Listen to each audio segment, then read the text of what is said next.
De que maneira uma pessoa que chora pode ser realmente feliz?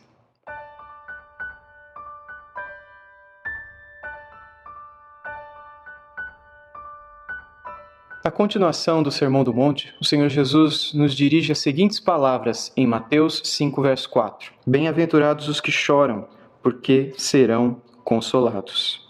Segundo as palavras de Jesus, mais uma vez contraditórias aqui, mais uma vez apresentando uma espécie de paradoxo para nós, há uma felicidade, há uma alegria que não é terrena e que pode estar presente na vida de todas as pessoas que choram. Mas que choro é esse? Sobre o que Jesus está falando aqui? O choro a respeito do qual ele nos fala não é o choro por causa das coisas que perdemos neste mundo.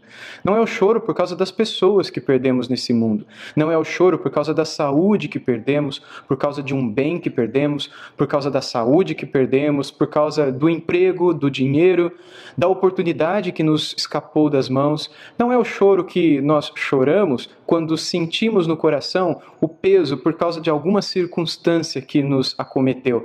Não é esse tipo de choro com o qual nós estamos acostumados. O choro sobre o qual ele fala é o choro que nos leva a ter a alegria de Deus. Ou como a palavra makarios, ou bem-aventurados no original quer dizer, a alegria dos deuses, ou uma alegria divina, ou uma alegria celestial. Nós sabemos que não existem deuses, não é? Mas a palavrinha grega remetia à mitologia grega, que falava sobre a vida entre as divindades, e que apresentava como esses seres divinos, eles são realmente felizes, porque eles não estão em contato com as coisas dos humanos. E aqui Jesus está dizendo que há um choro que nos leva a ter esse tipo de alegria. Que choro é esse?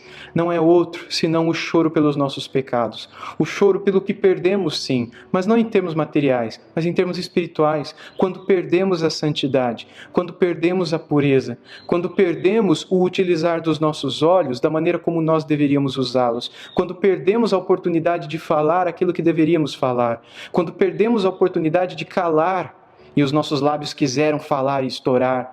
Quando perdemos algo que no nosso coração deveria ter sido feito e nós não o fizemos, porque orgulhosamente acabamos achando que havia uma outra forma melhor de se agir, diferente da vontade de Deus, e perdemos a oportunidade de obedecer. É quando nós perdemos estas perdas sobre as quais eu falei, que há um choro que vem a nós, que nos leva a esta alegria sobrenatural. O choro pelo pecado, o choro pelo nosso erro, o choro porque perdemos a oportunidade de falar de Cristo, o choro porque perdemos a oportunidade de sermos puros numa situação em que pecamos, o choro que agrada legitimamente a Deus, o choro que aponta que há um arrependimento sincero no nosso coração.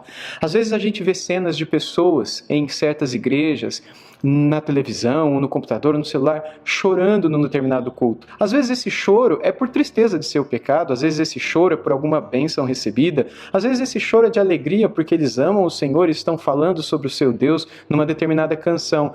Mas o verdadeiro choro que alegra e conforta o nosso coração, que começa triste e termina bem-aventurado, é o choro do arrependimento dos nossos pecados. Jesus não está falando aqui de que nós devemos chorar por causa da situação calamitosa que vive esse mundo. A gente não deve chorar por causa somente, não é? A gente não deve chorar por causa da violência que assola esse mundo, ou chorar por causa da maldade, ou chorar por causa da pobreza que assola a humanidade. Todos estes choros são legítimos, todas essas lamentações são legítimas. No entanto, o choro que traz paz e que faz com que sejamos bem-aventurados, conforme disse Jesus, somente um.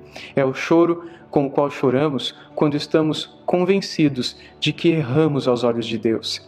Portanto, há sim a possibilidade de você ser feliz de verdade, mas esta só lhe será dada quando você reconhecer o seu erro, quando você reconhecer o seu pecado, quando você reconhecer que você precisa voltar aos caminhos de Deus. Quando você reconhecer que aquilo que você falou não deveria ter sido dito, quando aquilo que você olhou não deveria ter sido olhado, e você dizer para Deus, Deus, eu me arrependo.